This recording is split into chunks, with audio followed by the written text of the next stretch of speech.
من جزيرة العرب. حدثنا موسى بن عبد الرحمن الكندي قال حدثنا زيد بن الحباب قال أخبرنا سفيان الثوري عن أبي الزبير عن جابر عن عمر بن الخطاب أن رسول الله صلى الله عليه وسلم قال لئن عشت إن شاء الله لأخرجن اليهود والنصارى من جزيرة العرب. امام مالک رحمه الله وی جزیرة العرب چې دا پاغي کې مکه، مدینه، یمامه، یمن دا ټول شامل دي.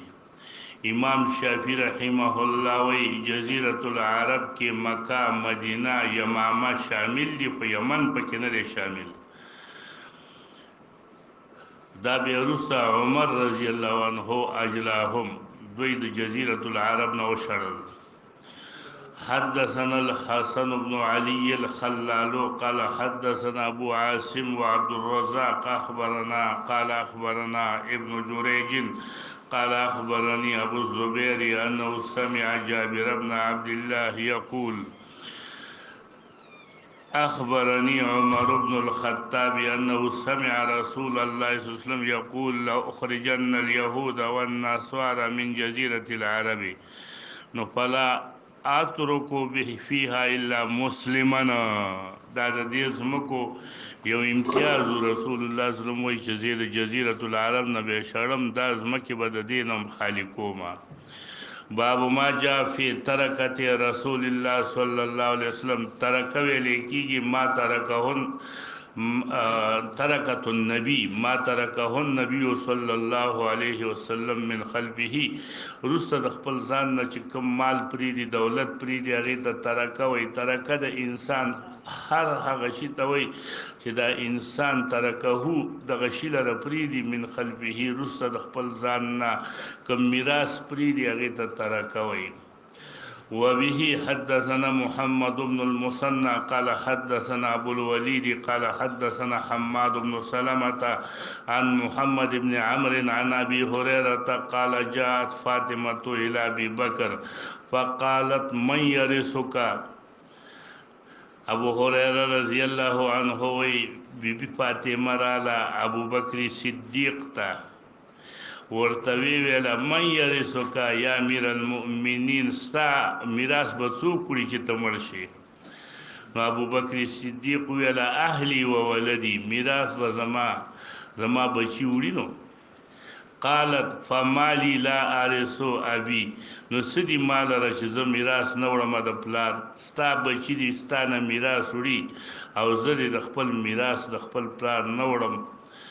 ابو بکر صدیق ورته ویل سمعت رسول الله صلی الله علیه وسلم یقول لا نورث ولكني اعول من كان رسول الله صلی الله علیه وسلم يعوله. چې ما د الله د رسول نه اورېدلی دي چې لا نورث زمونږ میراث به نشي وړل کېدلی، او دا خصوصیت ځان له د رسول الله صلی الله علیه وسلم نه بلکې د ټولو انبیاو چې راغلي دي د هغوی دا خصوصیت و چې نحن الانبیاء لا نورثوی، نو موږ انبیاو میراث به نه وړل کېږي. دې کې خپل حکمتونه دي. ولکنی اعولو، ابو بکر صدیق ورته ویله چې ولکنی اعول عال الرجل عیاله، معنی کله چې د هغوی په احتیاجات رفع کول د هغې کوي نو دې ته عال، معنی زه به احتیاجونه رفع کوم د هغه چا چې رسول الله صلی الله علیه وسلم د هغې احتیاجونه رفع کول، معنی د هغه بچي، د هغه اولاد، د هغه خپلوان، د هغې د حاجتونو رفع کول دا په ما دي. وانفق على من كان رسول الله صلی الله علیه وسلم ينفق عليه، زه به پې خرچه کوم په چا چې رسول الله کوله. نو دا رسول الله صلی الله علیه وسلم فاطمه بیبي له جواب ورکړ. فاطمه بیبي په دې راضي شوله او راضي چې فاطمه بیبي بیا په دې مسله کې د ابوبکر صدیق سره د مرګ وخته پورې خبرې ونه کړې، ځکه هغه قانع شوله په جواب د ابوبکر صدیق باندې.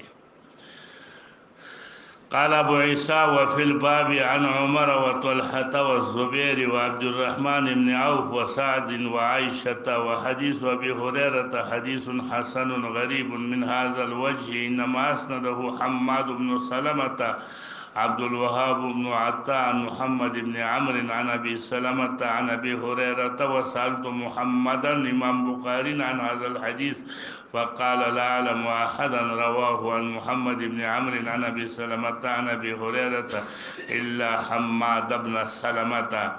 وروى عبد الوهاب بن عطاء عن محمد بن عمرو عن أبي سلمة وعن أبي هريرة نحو رواية حماد بن سلمة.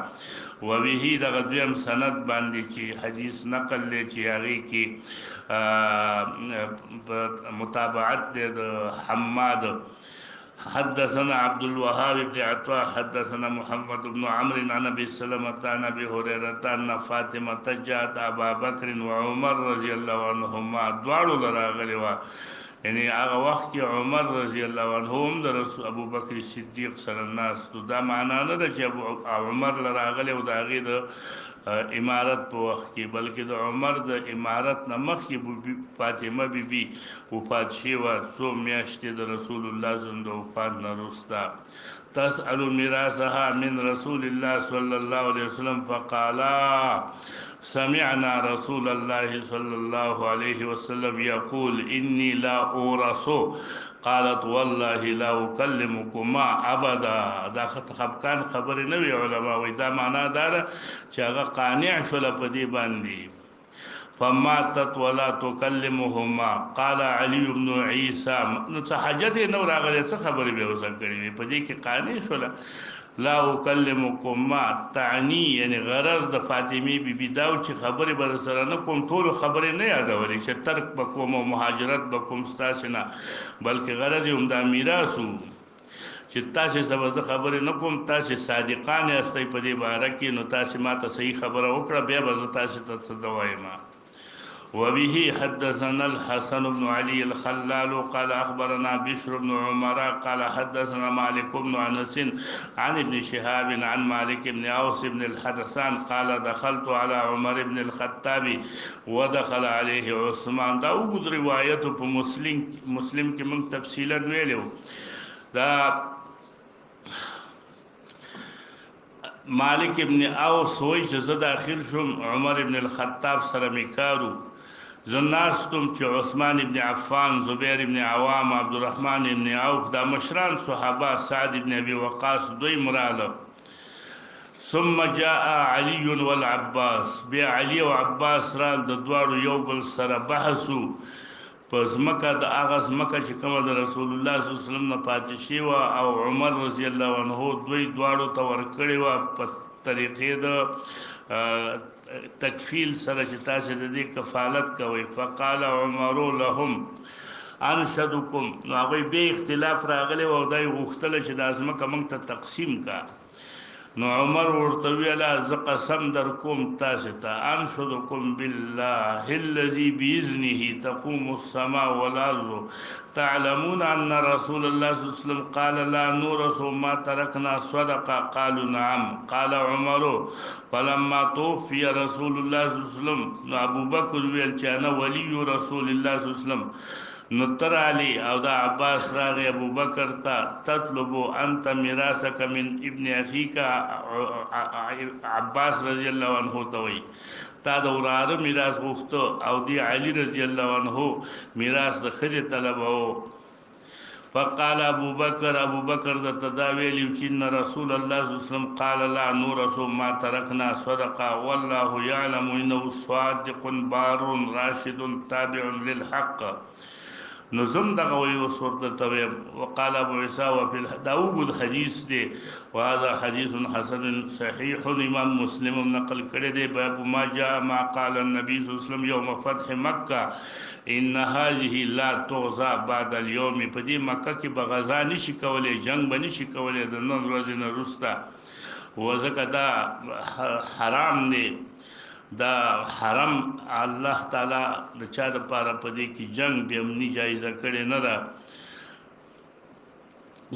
قال النبي صلى الله عليه وسلم يوم فتح من هذه لا تغزى بعد اليوم. وبه حدثنا محمد بن بشار قال حدثنا يحيى بن سعيد قال حدثنا زكريا بن أبي زائدة عن الشعبي عن الحارث بن مالك بن البرصاء قال سمعت النبي صلى الله عليه وسلم يوم فتح مكة يقول فتح مكة بولد باني الله رسول لا تغزى هذه بعد اليوم إلى يوم القيامة.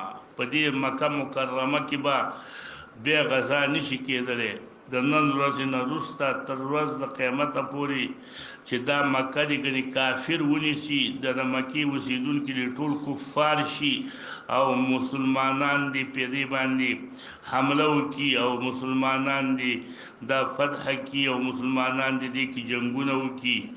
دلته دا مراد نه دی چې مطلق جنگ کتوي چې د یزید په زمانه کې په زمانه د عبدالملک ابن مروان کی نو هغه کې خودلته جنگونه شیو نو وي تاغوي خو که جنگ کړو نو دی وجه نه نو کړی چې مکه باندې کافر قبضه کړی دا موږ په جنگ کوو نه هغه خو په ابن زبیر باندې کړو چې د بغاوت کړی دی او موږ د سره جنگ کوو. نو دلته ویلا توزا هذه بعد اليوم بلکې دا به همیشه لپاره دار کفر نه جوړیږي. لا تعود دار کفرین معنا د رسول الله صلی الله علیه وسلم قول دارا. باب ما جاء في الساعه التي يستحب فيها القتال. جنگ په کوم وخت کې مستحب دی چې